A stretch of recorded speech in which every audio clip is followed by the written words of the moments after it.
దేవుని అతి పరిశుద్ధమైన నామానికి మీ అందరికీ వందనాలు, శుభాలు. అందరూ బాగున్నారమ్మా. దేవాదేవుడు మరి యొక్క నూతన దినము దయచేసిన దేవాదేవునికి వందనాలు చెల్లించుకుంటూ ఈ దినపు వాగ్దానం ధ్యానించుకుని ప్రార్థన చేసుకుని మన పనులు ప్రారంభించుకుందాం. ఈ దినపు వాగ్దానం యథార్థమైన మాటలు ఎంతో బలమైనవి. సామెతల యోబు గ్రంథము 6వ అధ్యాయము 25వ వచనం.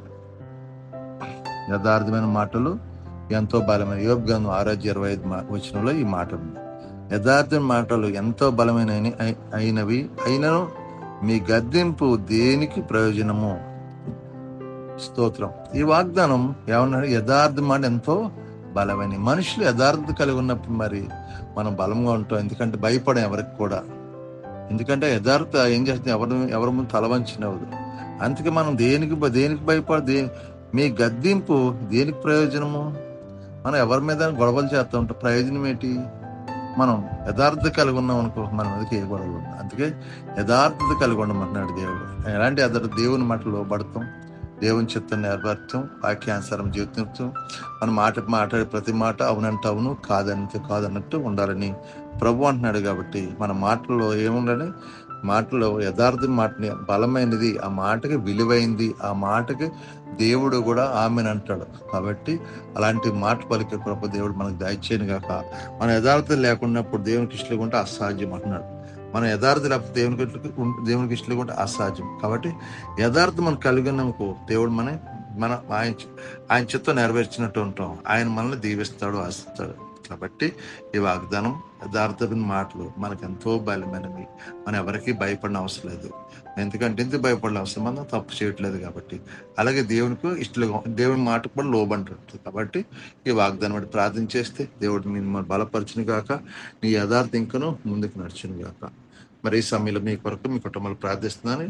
మీరు కూడా నాతో ప్రార్థన. సర్వోన్నతుడా, సర్వశక్తిమంతుడా, జీవం గలేసు ప్రభు, పరిశుద్ధుడా, కృప గలబడా నీకు వందనాలు.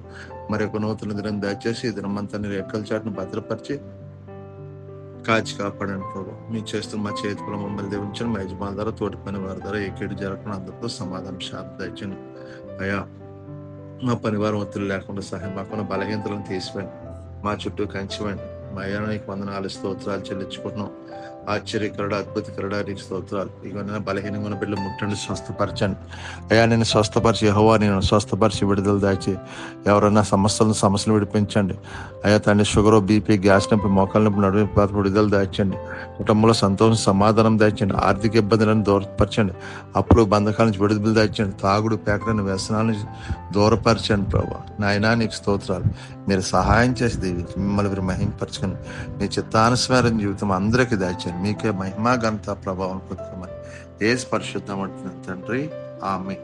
వందనాలు ప్రభువులు మిమ్మల్ని మీ కుటుంబాలు గొప్పగా దీవించాల్సిన గాక. వందనాలు. ఆమేన్.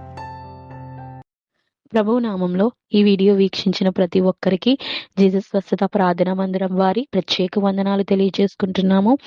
మరి ఇంకెన్నో సందేశాలు, వీడియోలు, సంఘ కార్యక్రమాలు మీకు అందుబాటులోకి రావడానికి పక్కనే ఉన్న సబ్స్క్రైబ్ బటన్ని ప్రెస్ చేసి బెల్ ఐకాన్ని కూడా ప్రెస్ చేయాల్సిందిగా కోరుకుంటున్నామండి.